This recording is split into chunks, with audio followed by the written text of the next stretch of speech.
It was an introduction fit for one of the best players in the NBA as the Rockets officially introduced Chris Paul. The 9-time All-Star said he's willing to do whatever it takes to win now and win big. Fans have been here for more than 3 hours waiting to see Chris Paul in a Rockets jersey for the first time. The new addition to the team has everyone asking, Team CP3 or Fear the Beer? This match between Manchester United and Manchester City is only scheduled as a friendly. Players say it'll mean much more than that. As you can see, plenty of soccer fans already lining up behind me 2 hours before kickoff. Clearly a special treat for any soccer fan. This match marks the first time the Manchester Derby has been played outside the UK. It's been a big day at Minute Maid Park as the Astros traded Nori Aoki for Francisco Liriano, a player that manager AJ Hinch believes will make an immediate impact. It was an introduction fit for one of the best players in the NBA as the Rockets officially introduced Chris Paul. The 9-time All-Star said he's willing to do whatever it takes to win now and win big. Thousands of fans were at the Toyota Center to see Chris Paul in a Rockets jersey for the first time. Paul is one of the elite point guards in the league, averaging 18 points and 9 assists last season. Paul says he's excited about what the upcoming season could bring. When you want to win, you'll do whatever it takes. And I know James has that. I know I do. Whoever is in our locker room, I'm sure from day one, we're going to talk about sacrificing and doing whatever you have to do to help us win. Some people wonder how two of the most dominant point guards in the league will play together, but head coach Mike D'Antoni says it's all about the attitude players bring. They'll play off each other, they can both shoot, they can do everything, so that's easy. And we'll run what we run, and then we'll tweak things as we know each other's games and how the synergies between the players, and we'll figure things out, but it doesn't keep me up at night. If I stay up at night, it's because I'm excited, not because I have to worry about anything.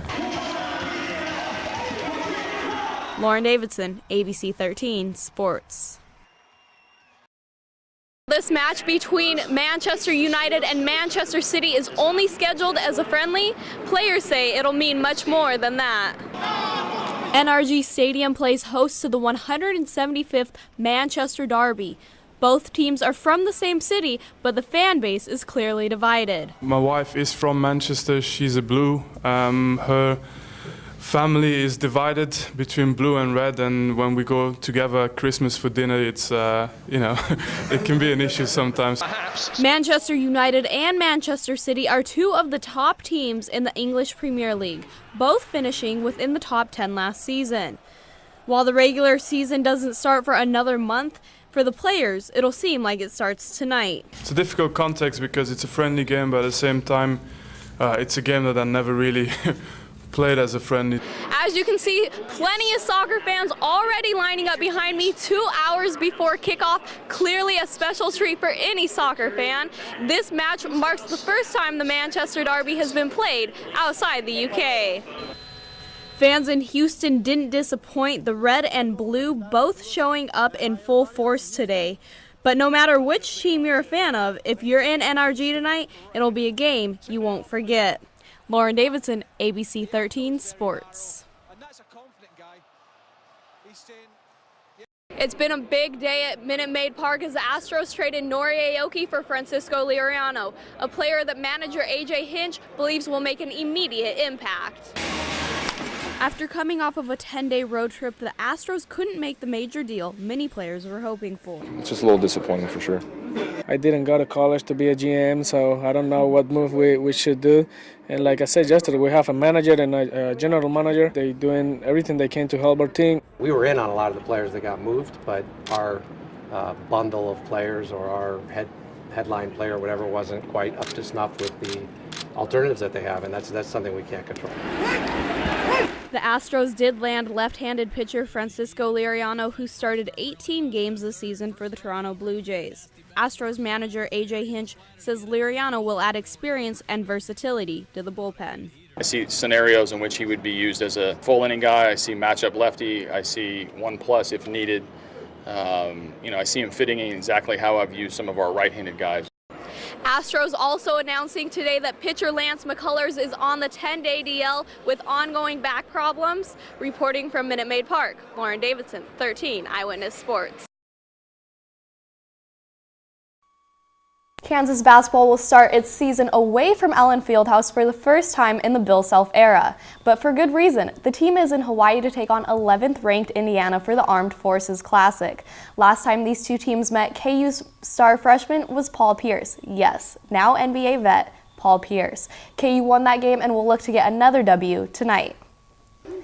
One player who has been struggling this season, sophomore Carlton Bragg. Bragg had 8 points and 2 assists, but 6 turnovers in 2 exhibition games earlier this season. There's some breaking news in the world of men's basketball recruiting. The Jayhawks will have some help at forward next season. 2017 recruit Billy Preston just announced he will be attending Kansas next year. The 6'9" forward averaged 17. Frank Mason has had arguably the best start to the season by anyone in the NCAA. He had the game-winning shot against Duke and has already put up 51 points in his first 2 games. The vet's talent has been matched by freshman Josh Jackson.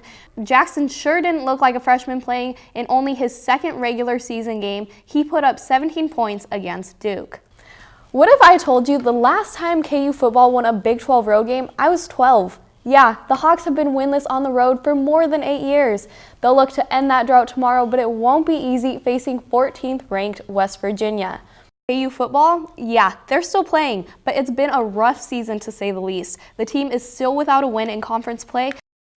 For the 3rd time this season, Kansas football will have a different starting quarterback. Head coach David Beatty says Carter Stanley will be the starting QB against Iowa State tomorrow.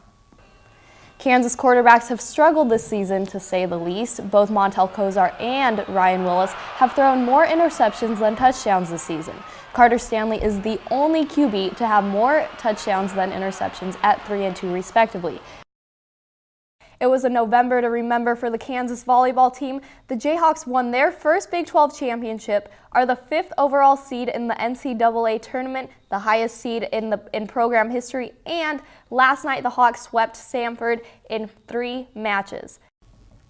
The volleyball team snuck out a win against K-State earlier this week. Kansas will look to extend that win streak to 10 in a rematch with Oklahoma tomorrow night. Kelsey Payne had 23 kills and 5 blocks against K-State. The Hawks are in Chapel Hill with less than an hour till kickoff when they face off against second-ranked North Carolina.